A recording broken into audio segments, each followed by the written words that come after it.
Welcome back to a course on limits and continuity. In this lecture, we are about to see the concept of continuity and connectedness. Here, we are given a mapping from a metric space into another metric space. Okay, good. If we take a connected subset of the domain, the image of the connected subset is going to be connected. In other words, this theorem may be restated as continuous image of connected set is connected. So we shall write this as well. Okay, let us start the proof formally. We are given that f is a mapping from x to y is continuous, and let us take a is connected.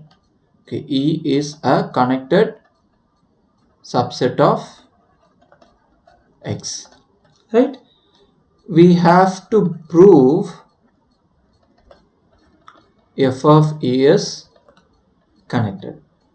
Here no information about x and y are given, which means whether they are Euclidean spaces or any other metric spaces, such information is not given. So we cannot specifically talk things. We have to talk things in abstract sense, right?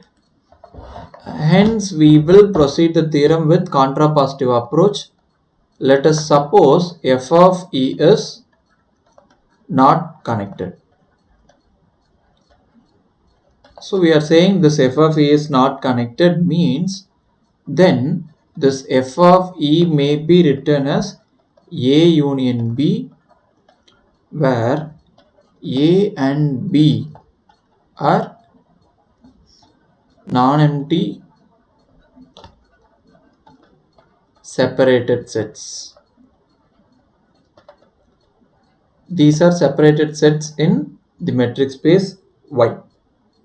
So separated sets means A intersection B closure and A closure intersection B both are empty. Right? Now let us give the notation G to be E intersection with F inverse of A and H to be E intersection F inverse of B. So this is what we are writing. Okay, we have seen that. Then we shall write E to be E G union H. Okay, here what about this G and H? We have seen G is E intersection F inverse of A and H is E intersection F inverse of B.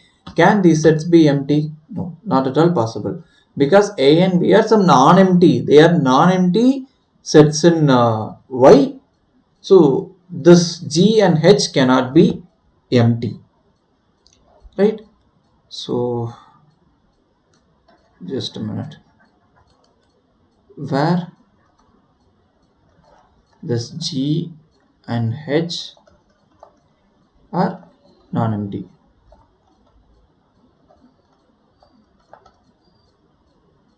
Okay, both of these sets are non-empty. Then actually simply writing non-empty, these cannot be empty. That is the proper thing. So where neither G nor H is empty.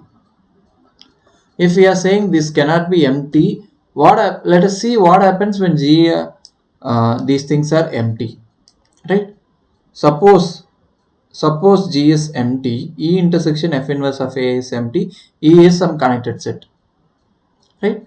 Hence this F inverse of A must be empty. When can this happen? Here, this will violate this is not connected. So we'll have to keep track of the things that we have seen, and with this we write this is the case. Okay, now let us see. every set is contained in its closure, right? A is a set that we have contained in Y. Therefore, F inverse of A is going to be contained in F inverse of A closure. For example, okay, let us say this is my A and this is my A closure. Okay, so I am collecting the inverse images of this set. Of course, this set will be contained in the inverse image of its closure. So this is what we have written, right? Now we know that A closure is closed, and let us use the fact that this F is continuous. Continuity, by the topological definition of continuity, that tells you what? F is continuous if and only if F inverse of C is, actually F inverse of V is open in X for open sets V in Y. Okay, if you take closed sets in the place of open sets, then also it is satisfied, right? Hence, since this is closed, your F inverse of A closure has to be closed in X. F inverse of A closure is closed in X. Okay, we get this one. And since this is closed, your G closure has to be contained in F inverse of A closure. Okay, and this very well tells you your F of G closure is contained in, actually your F of G closure is contained in F of F inverse of A closure, and this is contained in what? Simply A closure. Okay, equality may not hold, that also we have seen in one of the previous lectures. So this is what we have, and we know very well that clearly F of H is contained in B, that we may see here, right? F of H is going to be contained in B. Therefore, what we have is F of G closure intersection F of H is contained in A intersection B, right?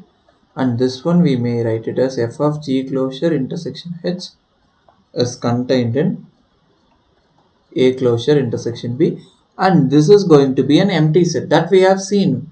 Since A and B are separated sets, we have written F of E as a union of two separated sets.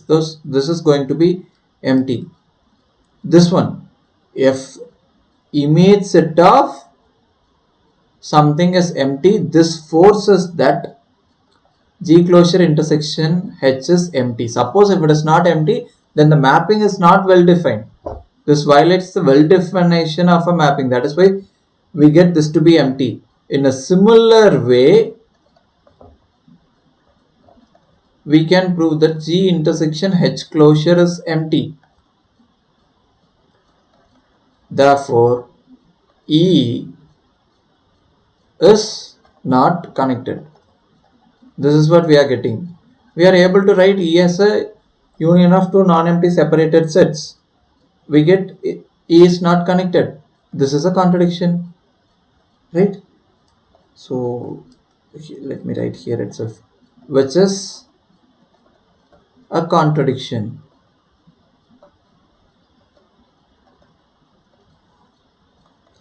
Therefore, your F of E is not connected. That is the assumption that we made. That the assumption has to be wrong, and hence we conclude that F of E is connected.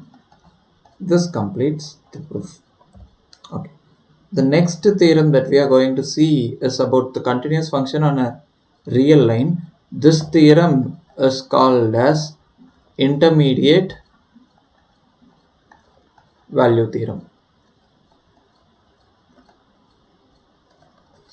Okay, see here we are given a continuous real function which is defined on a closed interval ab.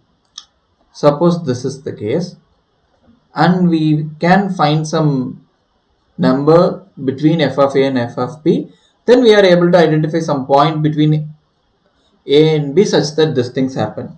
Okay, let us start the proof formally. Let us take 2 points in this interval.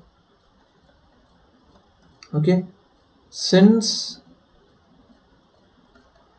this is connected,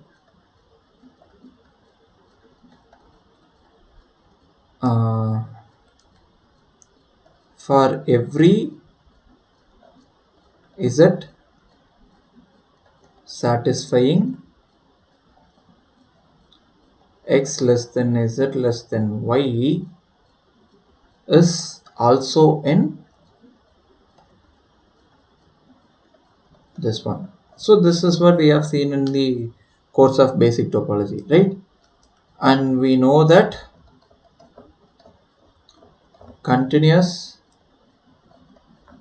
image of connected set is connected. That is what we have just seen. So using these things we can easily prove the requirements. Since closed interval a comma b is connected, what we can say, f of this one is connected. Therefore, for every c such that f of a less than c less than f of b, there exists some x in the open sense a comma b with f of x equals c, and this completes the proof. We have just made use of the connectedness. Connectedness means between any 2 points, all those points between those 2 points has to be there in the set itself. This is true in the set of real numbers. We are talking on the real numbers. That is why this is applicable, and this completes the proof. Thank you.